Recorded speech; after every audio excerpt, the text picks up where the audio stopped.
Promova TV, a home of testimonies.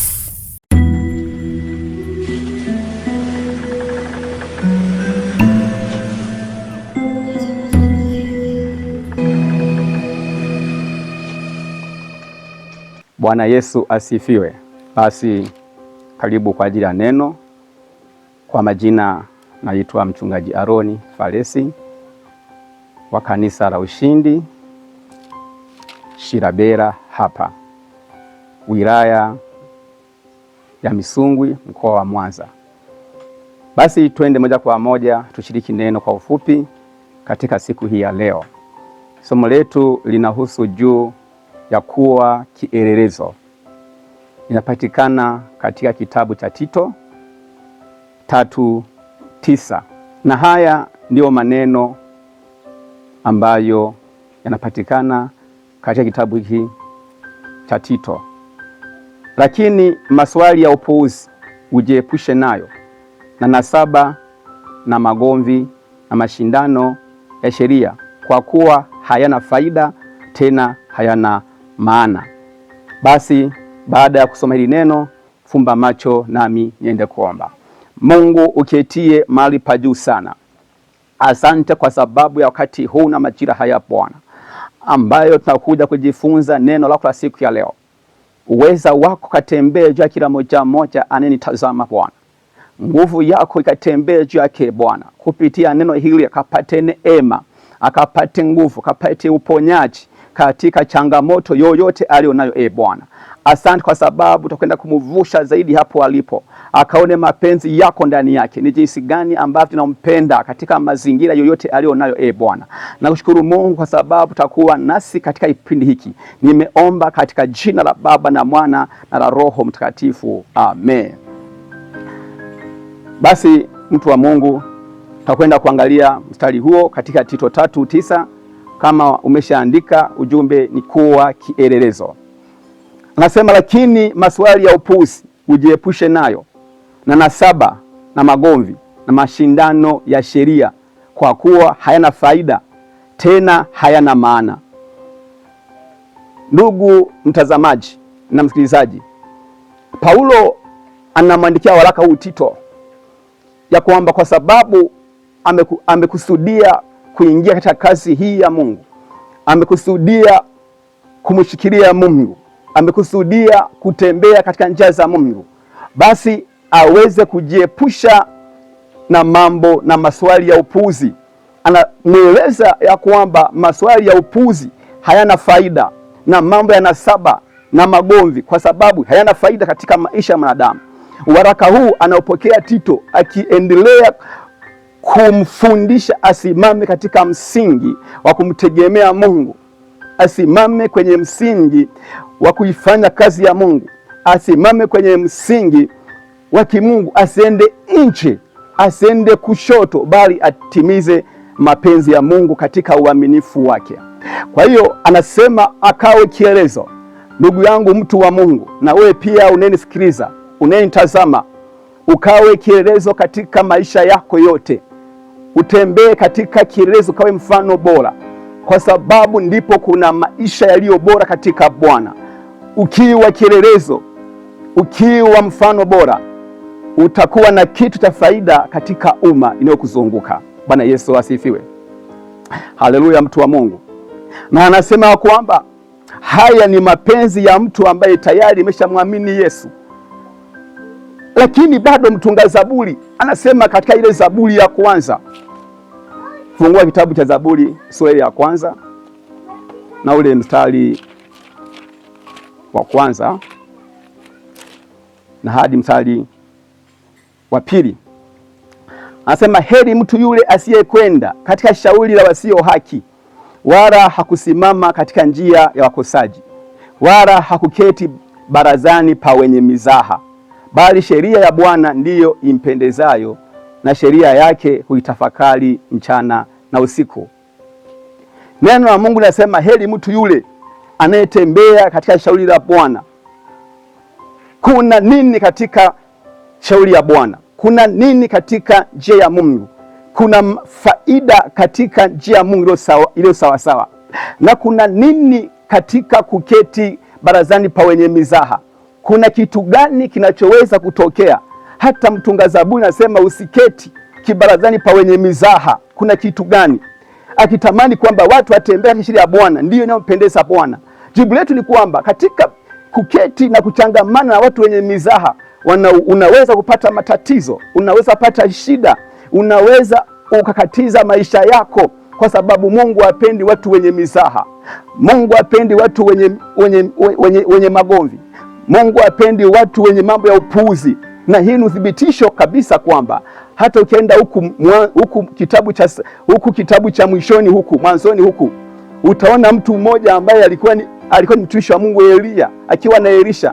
Baada ya Elia kupaa, akabakia Elisha. Elisha ametoka katika mji ule, akiendelea kwenda mbele, kaingia katika mji mmoja hivi. Anaingia, anakutana na watu ambao walimfanyia mzaha, akiwa anawafundisha habari za Mungu, akiwashuhudia matendo makuu ya Bwana.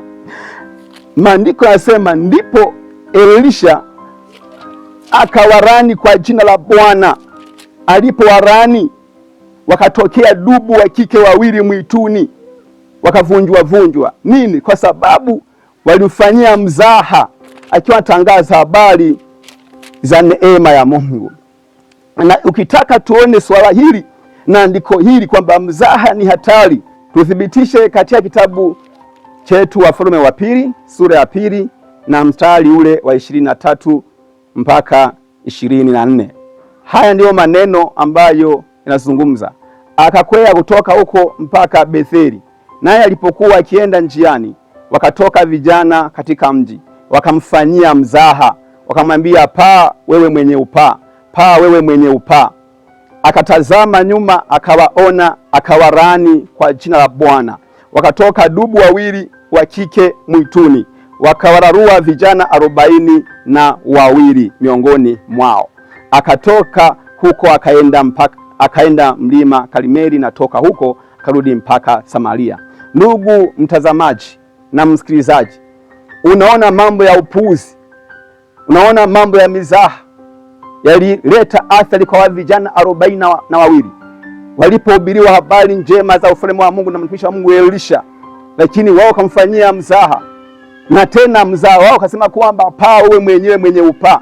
Inawezekana alikuwa na upaa. Sasa kachukulia mazingira jinsi alivyoacha kichwa chake, wakamfanyia mzaha kulingana na eneo jinsi alivyoacha kichwa chake. Paa wewe mwenye upaa, paa mwenyewe, naye akawalani kwa jina la Bwana. Ndugu yangu mpendwa, nipende tu kuambia kwamba hakuna sababu ya kuwa na mizaha mbele za Mungu. Unapokubali kumkubali Bwana au unapotangaziwa habari za kupokea neema ya Mungu, usifanye mzaha, kwa sababu kuna shida katika maisha yako, bali ufanyike kwa kielezo bora, kwa sababu waliofanyika kuwa kielezo bora wana faida katika maisha yao. Bwana Yesu asifiwe. Ndugu mtazamaji, nipende kukualika sasa katika nia ya Mungu kwamba Mungu hapendi watu wenye mizaha, wala hapendi watu wanaoketi kwenye kibaraza cha wenye mizaha, bali anapendezwa na moyo unaomtafakari usiku na mchana. Hebu katafakari neno la Bwana katika maisha yako. Unapohubiriwa na watumishi huko mitaani, unapolisikiliza neno la Bwana, usifanye mzaha. Silishikilie ili liweze kuwa na maisha mazuri juu ya maisha yako, kwa sababu waliompokea Bwana aliwafanya kuwa watoto wa Mungu. Nia na makusudi tuweze kurithi uzima wa milele. Ndugu yangu mtu wa Mungu, mtazamaji unanisikiliza, nipende sasa kukusihi ya kwamba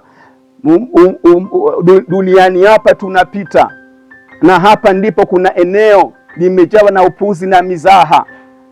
Hapa sio mahali petu, usifanye mzaha na upuzi. Biblia inasema ya kwamba hapa sio kwako, hapa sio kwetu. Sisi ni wapangaji tu hapa duniani, sisi tunapita. Tuthibitishe kwamba usifanye mzaha. Na tunaelekea wapi mara baada ya maisha haya? Biblia inasema katika Wafilipi sura ya 3 na ule mstari wa 20. Neno la Mungu linasema, kwa maana sisi wenyeji wetu uko mbinguni, kutoka huko tena tunamtazamia Mwokozi Bwana Yesu Kristo. Ndugu yangu mpendwa, kwa andiko hili, wewe sio mwenyeji wa hapa duniani. wewe ni mpangaji tu au ni mpitaji tu, lakini neno linasema uwenyeji wetu uko mbinguni. Kwa hiyo usitembee katika maswali ya upuzi na mzaha. Hebu geuka sasa, unapohubiriwa habari njema, ukachukue kile ambacho umeelekezwa kiweze kufanyika katika maisha yako, na huku ukirisi uwenyeji wako kule mbinguni, ambako ndipo pameandaliwa kwa ajili ya maisha yako ya milele na milele. Basi Mungu akubariki katika mchana wa leo, nikutakie neema ya Bwana. Basi naenda kuomba, fumba macho basi niweze kukuombea. Mungu uketie mahali pa juu sana, asante Bwana kwa sababu ya neno lako. Asante kwa sababu umesema na kila moja moja. Tumejifunza kuhusu kuwa kielelezo bora. Tujiepushe na mambo ya upuuzi na mizaha, kwa sababu haina faida katika maisha yetu. Mungu ukamguse hata huyu aliyesikiliza hili neno.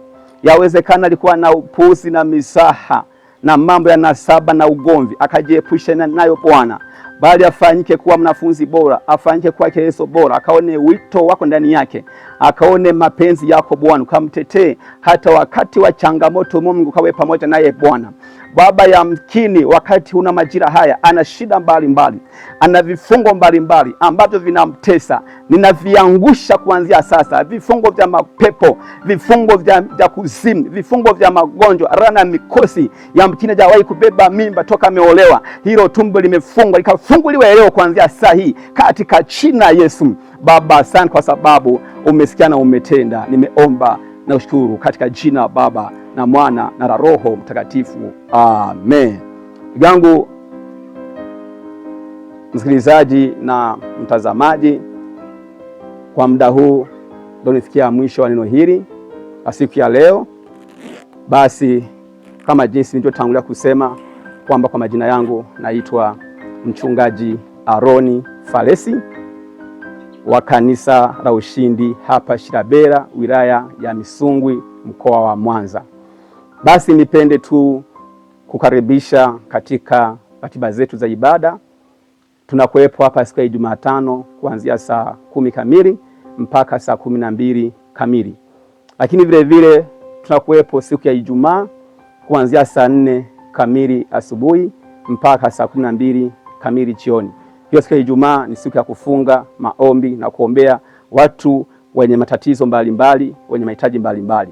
Lakini pia siku ya Jumapili tunakuwepo hapa kuanzia saa 3 kamili mpaka saa 7 kamili. Nipende sasa kualika uweze kuungana nasi katika ibada zetu ambazo nimekupa ratiba zetu, ili Mungu watumaini, Mungu anayeokoa, Mungu alinitetea mimi, ninaamini na wewe ukija mahali hapa utapata ukombozi kupitia nguvu yake. Basi nipende kwa wale ambao wanaonisikiliza, nipende kutoa namba yangu ya simu kwa mawasiliano zaidi. Yamkini uko mikoani, uko nje ya nchi, uko nje ya nchi, nitatoa namba zangu za simu kwa mawasiliano zaidi. Basi bila shaka ungependa uweze umeguswa na neno, umeguswa na eneo hili, basi namba yangu hiyo inaweza kutumika pia hata kwa sadaka yako kwa ajili ya kusapoti kazi ya Mungu. Basi namba yangu ya simu ni 0766 50 45 46. 0766 50 45 46. Nikutakie baraka za Bwana katika maisha yako. Amen.